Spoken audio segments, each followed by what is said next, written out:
warahmatullahi wabarakatuh. Alhamdulillah. Alhamdulillahilladzi amarna al-i'tisama bihablillahi matin. Salatu wassalamu ala sayyidil mursalin Muhammadin wa ala alihi wa ashabihi al-mujahidin at-tahirin. Subhanaka la ilma lana illa ma 'allamtana innaka antal alimul hakim. Rabbi shrah li sadri wa yassir li amri wahlul 'uqdatam min lisani yafqahu qawli. Rabbi zidni ilma warzuqni fahma birahmatika ya arhamar rahimin. Biridailah wali syafaati Rasulillah wali kulli niyatina as-salihah al-Fatihah. A'udzu billahi minasyaitonir rajim. Bismillahirrahmanirrahim. Alhamdulillahi rabbil alamin arrahmanir rahim maliki yaumiddin. Iyyaka na'budu wa iyyaka nasta'in ihdinas siratal mustaqim. Siratal ladzina an'amta 'alaihim ghairil maghdubi 'alaihim waladdallin. Rabbi firli wa liwalidayya wa lidamil mu'minina amin. Bapak Ibu dan teman-teman rahimakumullah. Alhamdulillah pagi hari ini kita kembali bisa bersilaturahmi, ngaji bersama-sama, anugerah Allah yang sangat indah. Mudah-mudahan kita bisa istiqomah. Allahumma amin ya rabbal alamin. Kita lanjutkan ngaji Nasaihul Ibad. Kita sudah sampai di bab ketiga, makalah yang ke-12. Kemarin kita belajar makalah yang ke-11. Bagaimana menjadi kekasih Allah dengan mengikuti jalurnya Nabiullah Ibrahim alaihi salam. Dan yang terakhir, jalur menjadi kekasih Allah melalui jalur traktir makan. Ya. Mari dipraktekkan. Anda bisa menjadi kekasih Allah sebagaimana Nabiullah Ibrahim menjadi kekasih Allah dengan cara setiap makan siang dan makan malam traktir orang, ngajak makan orang. Berbahagialah orang-orang yang sering ngajak saya makan, baik makan siang maupun makan malam. Yang belum, mari berlomba-lomba ngajak saya makan malam dan makan siang. Ya. Mudah-mudahan jadi kekasih Allah dari jalur traktiran. Amin. Enggak ada yang aminin ini ibu-ibu ini. Amin. Ada, tapi Kak buka kamera. Oh, ya, buka. Amin. Soalnya sudah ada yang sering traktir saya makan siang dan makan malam, Bu. Ini yang lain nanti ditunggu traktirannya ya. Kita baca dan kita kaji makalah ke-12. Apa isinya makalah ke-12? Tidak kalah menariknya. A'udzubillahi minasyaitonirrajim. Bismillahirrahmanirrahim. Wal maqalatu tsaniyata asyrata. Inilah makalah yang ke-12. An ba'dil hukama'i. Diriwayatkan dari para ahli hikmah. Ai atibba'il qulub. Maksudnya ahli hikmah itu apa? Mereka adalah atibba'il qulub, para dokter hati. Bukan dokter cinta lah ya, ini dokter hati. Siapakah dokter hati? Ya kalau dokter itu kan yang pinter, ahli di bidang pengobatan, kesehatan fisik. Ya. Nah kalau atibba'il qulub itu dokter yang ahli mengobati penyakit hati.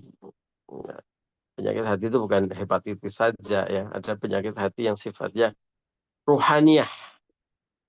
tidak badaniyah. Ya, penyakit hati itu apa sih? Sedih, galau, khawatir, takut, ya, merasa sendirian, merasa kesepian, padahal aslinya rame, ya. Terus penyakit-penyakit racun hati seperti iri dan dengki, ya. Kemudian merasa tidak pernah cukup, terus kemudian dikhianati, ya. Itu juga perasaan sakit hati kan, ya. Dan sebagainya. Bapak Ibu kayaknya udah lebih paham deh. Ya. Kalau disuruh menyebutkan penyakit hati itu apa saja. Karena aku merasakan, Pak. Gitu. Bukan hanya tahu, tapi merasakan. Begitulah cinta. Deritanya tiada akhir, kata Kitpat. Ya. Tapi ini hari ini bukan pelajaran soal cinta. Ini pelajaran tentang penyakit hati.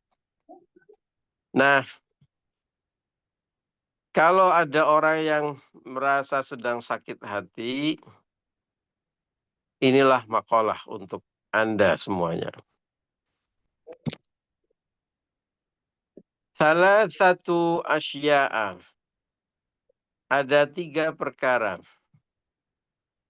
Tufarrijul ghusoso. Yang akan membuka lebar-lebar perasaan hati yang sedang galau. Sedang sempit. Sedang terhimpit. Ya. Kalau sedang terhimpit hati Anda, sedang sakit hati Anda, sedang merasa susah, sempit. Padahal secara fisik baik-baik saja. Ya.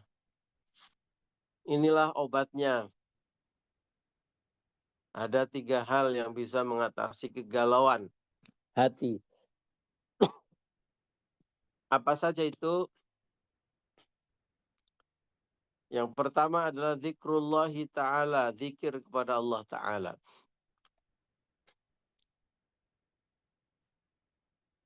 Ingat, zikir itu adalah ingat. Bi ayyi sighatin kanat. Zikir atau ingat kepada Allah dengan kata-kata, dengan kalimat, dengan redaksi, dengan cara apapun. Ya. Zikir akan menghilangkan kegalauan. Ingat kepada Allah akan menghilangkan kegalauan hati.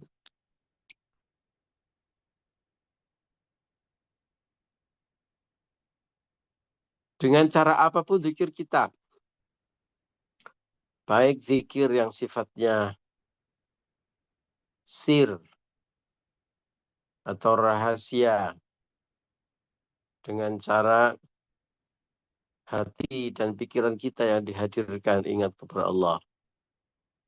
Ya Allah, Engkau zat yang maha rahman dan rahim. Engkau zat yang maha mencintai dan menyayangi hambamu, termasuk aku, ya Allah. Aku ini hambamu yang sedang galau, ya Allah. Bagaimana tidak galau, ya Allah. Saya dikhianati. Misalnya, bukan ibu-ibu dan bapak-bapak loh ya, ini orang lain. Ya. Saya ditinggal pergi. Misalnya, ya. Ingat Allah. Ya Allah, Engkau zat yang selalu hadir. Engkau zat yang tidak akan pernah pergi dariku. Engkau zat yang maha memberi rizki ar-Razzaq. Ya. Dengan sifat penyayang dan maha pemberi rizkimu, ya Allah. anugerahkanlah rezeki yang terbaik kepadaku, termasuk pasangan terindah dan terbaik untukku. Gak jadi galau kan? Allah, Engkau yang telah mempertemukan Nabi Hawa dan Nabi Hawa lagi. Nabi Adam dan Sayyidatina Hawa setelah berpisah bertahun-tahun. Engkau yang telah mempertemukan Nabiullah Ibrahim alaihissalam dan Sayyidatina Hajar. Engkau yang telah mempertautkan hati Nabiullah Yusuf alaihissalam. Dan siapa? Zulaikha.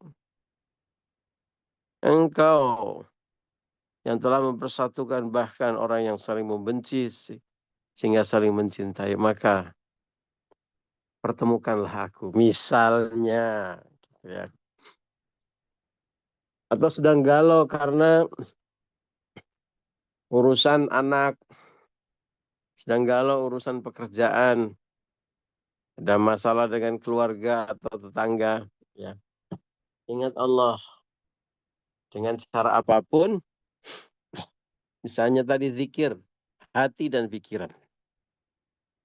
Mengingat Allah dengan semua kemahakuasaan dan kebaikannya kepada para makhluknya dengan makhluknya. Termasuk kita semuanya. Atau galau sedang susah. Ya. Biasanya jualan mudah. Insentif bisa dapat. Ya. Ini kok susah betul.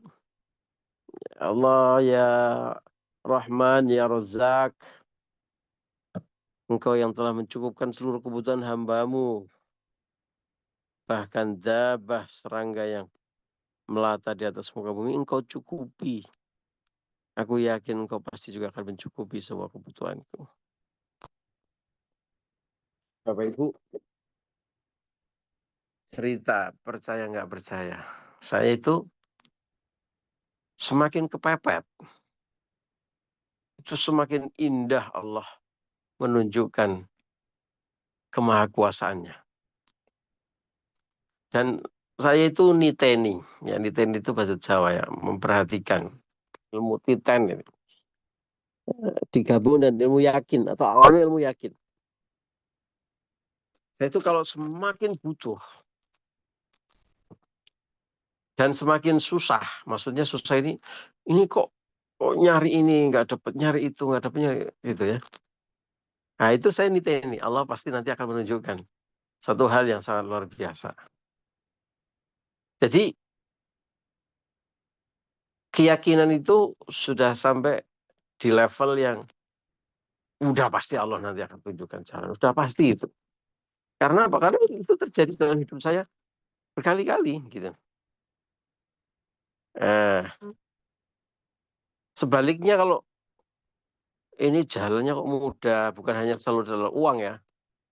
Saya pekerjaan mudah, ya rezeki itu mudah mengalir gitu. Nah itu di sisi yang lain kita juga harus waspada gitu ya. Banyak istighfar ya Allah, astagfirullah. Ada apa ini kok Allah begitu memudahkan hidupku gitu. Ya. Jadi kalau kata istilah adik saya itu, Mas Ulun ini kalau nggak ada masalah malah galau katanya. Bukan galau sebenarnya. Tapi waspada. Hati-hati. Jangan sampai kita terbuai dengan kenikmatan-kenikmatan. Gitu. Intinya itu. Sebaliknya kalau kita lagi diuji, hati saya malah berbunga-bunga. Menunggu. Ini pasti nanti akan ada keajaiban. Ini pasti nanti akan ada. Wow. Ya wow aja gitu. Apa saja itu ada. Masya Allah ada saja. Ada saja jalannya gitu.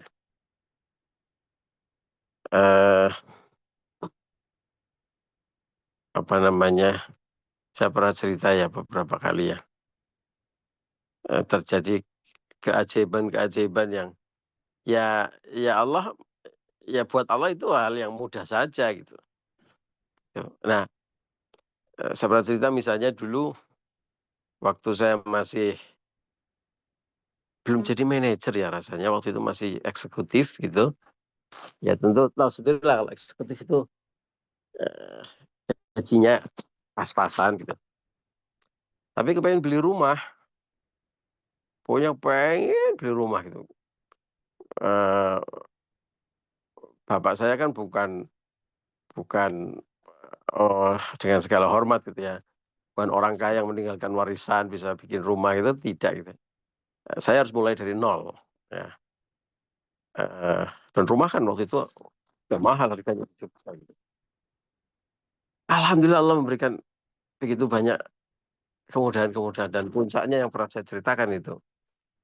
Besok hari harus membayar macam-macam karena tanda tangan dengan notaris, BPHTB lah inilah gitu. Harus besok pagi jam 10 karena notarisnya mau berangkat umroh atau haji. Dan kalau tidak ditandatangani besok, harga rumahnya naik gitu. Padahal saya udah ngasih uang muka gitu. Gimana dong? Dan saya ingat angkanya kurang 10 juta. Dari semua tabungan saya bisa pinjam ke sana kemarin. Pokoknya intinya kurang 10 juta itu. Besok pagi jam 10. Gimana? Malam-malam saya belum punya 10 juta. Tiba-tiba, tapi waktu itu hati saya sudah Allah pasti akan ngasih jalan. Gitu. Jadi nggak galau-galau amat gitu ya. Cuma tetap ikhtiar kan. Tiba-tiba bos saya, sales director saya waktu itu, jadi eh, bukan direct report karena direct report saya itu regional manager.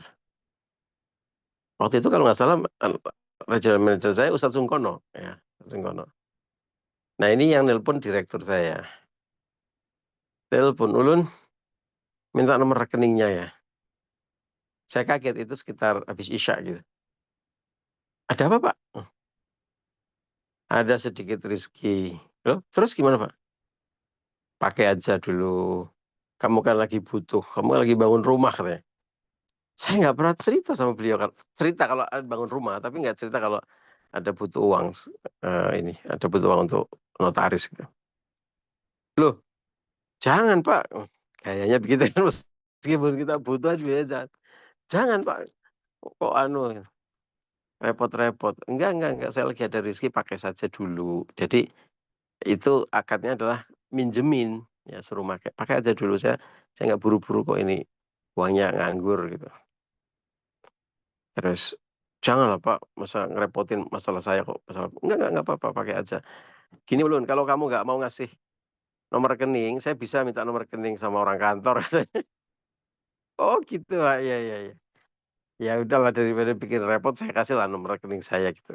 Dalam hati juga Alhamdulillah ini Allah mulai menunjukkan. Ya, tapi kita nggak tahu kan, dan kita nggak berani nanya berapa beliau akan minjemin gitu. Kekurangannya 10 juta gitu. Masa berapa Pak minjemin kan nggak enak gitu. Atau saya butuh 10 juta Pak. Kayak. Waktu itu 10 juta banyak banget. Nah saya nggak lihat rekening. Waktu itu belum ada M-Banking, belum ada MPCA. Saya belum familiar gitu. Ada tapi mungkin saya belum familiar. Sampai ya sudah saya itu kok ya waktu itu nggak tahu pede banget gitu. Saya langsung berangkat ke kantor notaris pagi-pagi. Dan saya termangu-mangu menyebut Allahu Akbar, Subhanallah ketika buka ke ATM melihat uang yang ditransfer oleh beliau sales director saya persis dengan kebutuhan saya yaitu 10 juta. Persis, nggak kurang, nggak lebih. Ya Allah. Dan uang itu berkali-kali saya mau kembalikan, beliau nggak mau. Puncaknya ketika saya mau haji, karena beliau nggak pernah mau ngasih nomor rekening, saya bawa uang cash ke rumah beliau, ke apartemen beliau waktu itu. Saya nggak bilang kalau mau mengembalikan uang, saya bilang mau pamit, mau haji. Terus diterima oleh beliau dan pas pamit saya bilang, Pak, ini saya punya hutang 10 juta dan pesannya Bapak, hutang-hutang harus saya selesaikan sebelum berangkat haji gitu. Beliau tetap nggak mau dan katanya udah gini Ulun, saya nggak mau nerima uang itu, kalau kamu mau kekeh mau mengembalikan sudah saya anggap lunas. Ini sudah saya terima, bawa lagi. Kamu pakai terserah untuk apa katanya. Jadi sampai detik ini artinya akhirnya uang itu lunas tanpa saya kembalikan.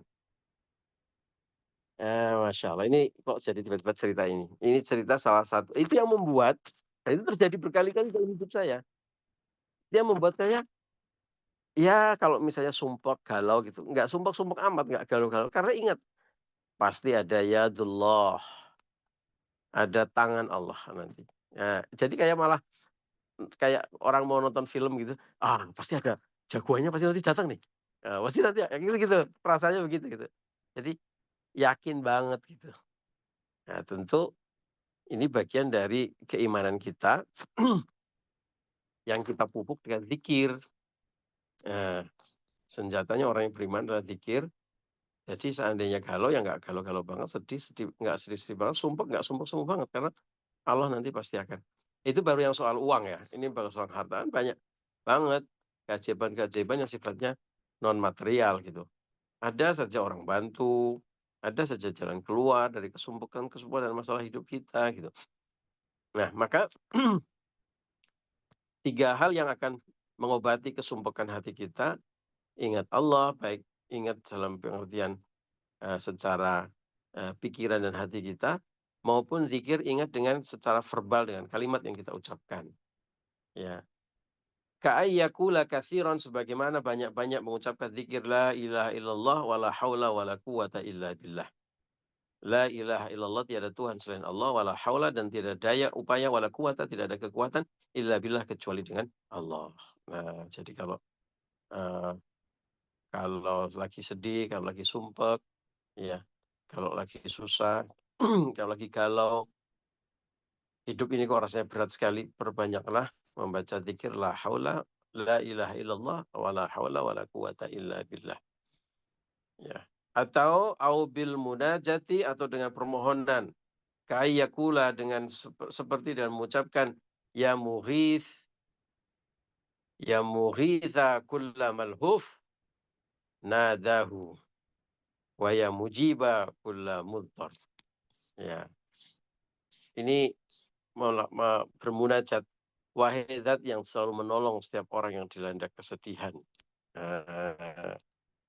Atau kemudian memanggil dengan Allah, wahai Allah, zat yang selalu mengijabai setiap orang yang terdesak. Itu contoh-contoh zikir sekaligus juga munajat kita kepada Allah. Insya Allah dengan itu semua dan keyakinan atau keimanan kita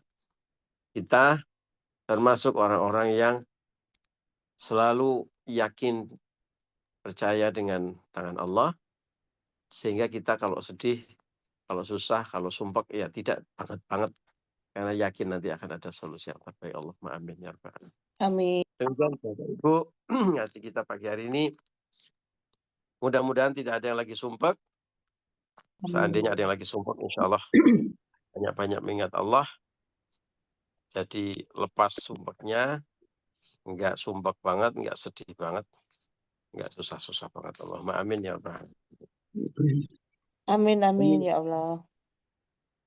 Terima kasih untuk kebersamaannya. Mohon maaf atas segala kekhususahan lagi ya.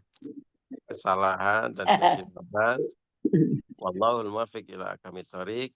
Assalamualaikum warahmatullahi wabarakatuh.